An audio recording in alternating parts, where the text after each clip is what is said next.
Good day, employers. My name is Corazon Chavente. Just call me Cora. I'm 52 years old, single, no kids.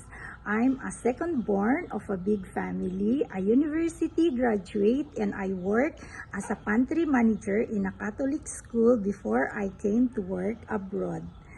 I have been working in Hong Kong since 2011 to October 2023, and I have experience in newborn care to teenage care, elderly care, pet care, and I'm also well-rounded in all facets of housekeeping.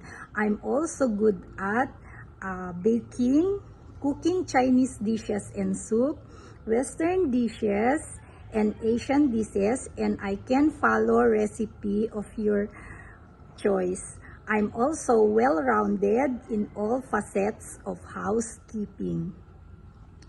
I would be very grateful if you could hire me back to Hong Kong, and I'll promise to take care of your family, and I'll do my best to meet your standard and follow your rules. Thank you so much. See you.